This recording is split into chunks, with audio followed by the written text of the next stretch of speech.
ସ୍ୱର୍ଗ ତୋର ମୁଁ ଦେବତା ତୋର। କହିଲା କଣ ନା ସ୍ୱାମୀ ଦେବତା ଚାଲ ଫୁଡ ବେ। ଓ ଆଜିକାଲି ସାବିତ୍ରୀ ରିଲେଟେଡ ରିଲ୍ସ ବହୁତ ଦେଖି ଦେଇଛୁ ବୋଧେ।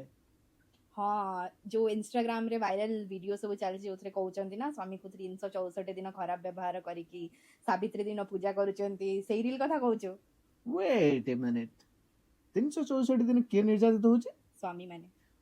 ଓ ବଟ୍ ଏନସିଆରବି ର ଡେଟା ତ ଅଲଗା କିଛି କହୁଛି। ଏନସିଆରବି ର ଡେଟା ହିସାବରେ एटलीस्ट 30% रेकॉर्डेड जो वायलेंस होची डोमेस्टिक वायलेंस मोस्टली हस्बैंड और हस्बैंड कर रिलेटिव द्वारा होची। डोमेस्टिक वायलेंस रिलेटेड मर्डर भी बहुत होची इंडिया रे और सबुतिरे विक्टिम होचंती वुमेन द सावित्रीज। किंतु सोशल मीडिया रे हमें कोण देखेबा कि स्वामी माने निर्यातित होचंती स्त्री मानक द्वारा।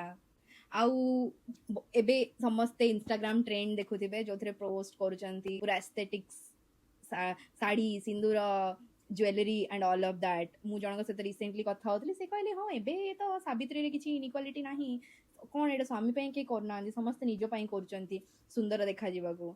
सो at the end it may sound very empowering कि तमे निज पई करूच निज पई सुंदर देखा जाउच, बट आज बहुत जन स्टोरी देखिथिबे इन द कंट्री समस्त जाई कि निजर स्वामी रो पाद छुई कि मुंडिया मारुचंती। लास्ट ईयर ओडिसा रो जने बहुत फेमस एक्टर तांको हस्बैंड करो गोड़ धुआ पानी भी पीथिले। So we need to understand it is just putting patriarchy in a platter which looks aesthetics, nothing else.